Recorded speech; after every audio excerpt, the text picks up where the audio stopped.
I always figured once I got my engineering degree, once I landed that six-figure job and started seeing those paychecks hit my bank account, that I'd be swimming in money. Kind of like that Breaking Bad meme, which I'll throw on the screen here. That is such a goated show, man. But after working as an engineer for now 4.5 years, I've talked with dozens of other engineers about personal finance, and I've also seen firsthand how engineers manage their money. I've realized something that made me want to create this video. Engineers are incredibly good at solving problems, as we all know, and thinking logically at work. Yet many of us make the same boneheaded financial mistakes outside of work. It's easy for us engineers to assume that because we earn a great income, we're automatically on the path towards financial freedom. And do not fall for this trap, guys. A high salary can hide bad financial habits for years. You can make $100,000, $150,000, hell, even $200,000 plus a year and still find yourself living paycheck to paycheck, find yourself stressed about money, and wondering why your net worth isn't growing nearly as fast as you expected. I had this wake up call after my first year of engineering, and I don't want engineers who may be just entering the workforce to do the same. So, in this video, I want to walk you through what I think are the biggest financial mistakes that I see engineers make, and more importantly, how you can avoid them. Most of these mistakes are ones that I've personally made. Others are things that I've watched coworkers, friends of mine, or other engineers struggle with. Now, let me jump right into the first mistake that I'm going to put on here, and that is that I see engineers believing a high salary automatically equals wealth. It's an easy trap to fall into because engineering is one of those careers where you can graduate in your early 20s and immediately start making more money than most people your age. This is the mistake that I started the video with, but you basically go from your senior year of college surviving on ramen noodles like I did, and then the next moment you can snap your fingers and you're looking at a six-figure income thinking, wow, I've made it. A high salary is exactly where you want to be, but just don't assume that you've made it yet, especially with how expensive it is to live nowadays. And honestly, a six-figure salary is just not that much now. Investing your money, whether that be into stocks, real estate, or other assets, is how you actually take your high salary and build wealth. I don't need to beat a dead horse here on this first one, but let me jump into my second one now. And this is where I see engineers making mistakes in lifestyle inflation. One of the biggest pieces of financial advice that I ever received was when my income went up, your investments should also go up first, not your lifestyle. That's a pretty simple rule, and it's incredibly powerful. Every raise that you receive is an opportunity to permanently increase your savings rate before you ever get used to spending that extra money. Let's say you receive a $10,000 raise and immediately increase your investments by $6,000 or $7,000 that year. You see what I did there? But you'll hardly notice a difference in your day to day spending because you never become accustomed to that money being in your account in the first place. But 20 or 30 years from now, that single decision could be worth hundreds of thousands of dollars thanks to compound growth. You can go play with all these compounding interest calculators and see how powerful it is yourself. That's how wealth is built. Not through one massive decision, but through consistently choosing to widen the gap between what you earn and what you spend. Now, I will obviously say don't go save every penny because then you won't be living in the moment and your life will be miserable. But you do need to find a balance that works for you and one that you'll be able to stick with. You can totally find a way to enjoy the present without overdoing it and also be conscious about saving for your future. And then the next mistake I see a lot of engineers make is thinking that contributing to their 401k is enough. And now, before anyone misunderstands me on this one, your 401k is very much an incredible tool, and I've utilized it so much over the years. And if your company offers a match, you should absolutely be taking advantage of it. That is free money, and it's one of the best benefits most engineering companies can provide to their employees. But what surprises me is how many engineers stop learning about investing once they enroll in their company's retirement plan. And then they'll sign up for someone to manage their investments, and then those people just have them invested in the S&P 500. It's crazy to me.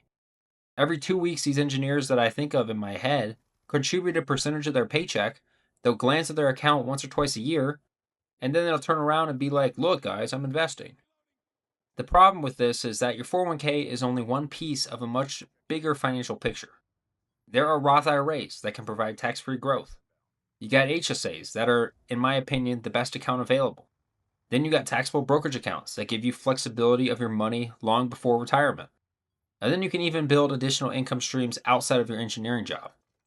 When you have an entire financial plan that involves around investing in just one retirement account that you really can't access without penalties until you're basically 60 years old, you are just limiting yourself. And staying on the topic of investing, the fourth financial mistake I see engineers make is waiting too long to start investing because you're waiting for life to settle down. I swear, guys, I hear this one all the time. I'll start investing more after I buy my house. I'll invest more once my student loans are paid off. I'll get real serious about investing after I get my next promotion. The problem is that life never really settles down, and if anything, it's just going to get busier every year for the rest of your life. There's always going to be another milestone for you, another expense, and another reason to delay investing. Then, suddenly 5 or 10 years have gone by, your income is now higher than ever, but you've missed out on some of the most valuable years of compounding growth because you sat on the sidelines and did not invest. Time is the one thing that you can never buy back. If you're 24 years old, investing a few $100s each month, you have something that someone investing twice as much at 34 years old can never recreate. And that is another decade of compounding. That's why I always encourage young engineers to start investing as soon as possible, even if the amount feels small. Don't get caught up thinking that you need to invest thousands of dollars every month before it's worth it.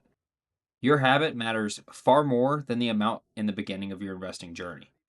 Increasing your investments as your income grows is the key, but you also just got to get started. And that's really all I have to say about this one.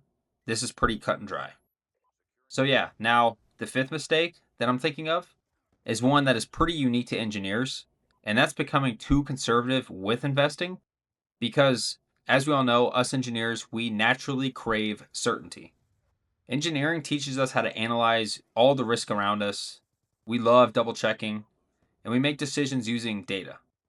I love having this mixed bag of skill sets, but this way of thinking can actually become a big disadvantage when investing. I've done this, and I've also seen my friends do this, but just leaving huge amounts of cash sitting in savings accounts, all because we're convinced that the market crash is right around the corner. I spent like my last 2 years of college waiting for the quote unquote perfect time to invest. And as we've all been there before, I even convinced myself that I could outsmart the market. And was I wrong about that one? What helped me get over this hurdle was instead of trying to eliminate all the risk around me and never wanting to see my investments go down, I just took a deep breath and reminded myself about how long of a time horizon I actually have to invest. I put my head down and continued to buy consistently, whether the market was up or down. Ironically, the engineers who build the most wealth usually are not the ones with the most complicated investment strategies. They're the ones who accept that they can't predict the future. They're the ones that automate their investing and let time do the heavy lifting. And invest in things like the S&P 500 and some growth ETFs. Like, you don't need to make this complicated. Another thing that I'll touch on real quick here, because I know I'm running long in this video already, is that I don't want you guys to fall into the trap of dividend investing. I got big old bug eyes when I would see those high dividend paying stocks, but it's a trap if your goal is true capital appreciation and high stock returns. Dividends are great if you want a little bit of stability in your portfolio and a little bit of downside protection, but I'm going to say like having more than 25% of your portfolio as a 20-year-old is not the best for growth in a portfolio. That's why I'm here now and I'm kind of considering lowering my dividend ETF percentage because right now I have it right at 20% and I still think that's too high. I want to drop that to like 15%. I just don't think it aligns with an aggressive and true capital appreciation mindset portfolio for me.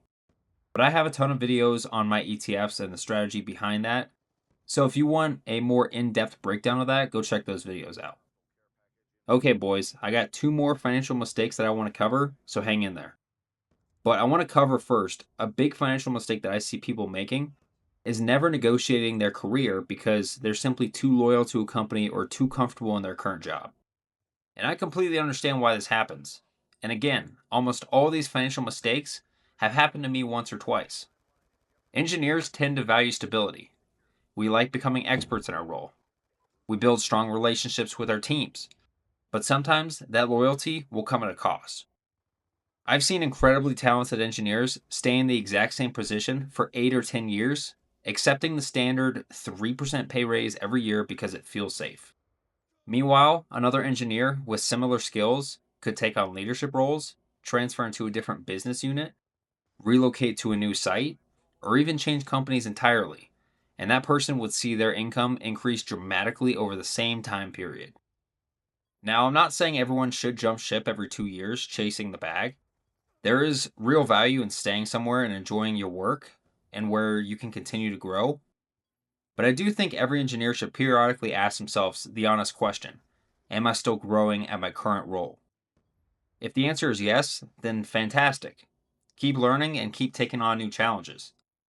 But if you've become comfortable, if every day feels exactly the same, and if you stop developing new skills, it may be time to have some difficult conversations or start exploring what's out there. Your engineering career is one of your greatest financial assets, and just like any investment, it deserves attention. Continue learning, continue challenging yourself, and don't be afraid to pursue opportunities that align with your life that you're trying to build. And here we go. The final financial mistake that I see engineers making is believing that your engineering job is completely secure. I think this is especially important because engineering has historically been viewed as one of the safest professions you can choose, and I've talked about that a lot on this channel. But I can't be completely ignorant here because no industry is immune to change. Companies can reduce headcount at any time. If you've worked in manufacturing, oil and gas, even tech, you've probably seen this firsthand. Some of the smartest, hardworking engineers that I've met have experienced layoffs that have had absolutely nothing to do with their performance and all about the situation. That's why building an emergency fund and consistently investing helps create that cushion for you and that safety net if this does happen to you. Financial security is really knowing that if your paycheck disappeared tomorrow, you wouldn't have to make decisions out of panic. You'd have a little bit of time and you'd have a little bit of options. Engineering is one of the safest careers to choose, but again, it's not completely bulletproof from any recession or drawback. So that's all I have for this video, gents. If you enjoyed this video and you found it helpful, I'd really appreciate it if you gave it a like because it helps get this video in front of more engineers and young professionals who are trying to build a better financial future. And if you're new here on this channel, I talk about personal finance, investing, engineering careers, and everything else that goes into building financial freedom one step at a time. Also, while I'm playing the best nostalgic Call of Duties, of course. As always, thanks for watching, and I truly appreciate all the support, and I'll see you all in the next one. Peace.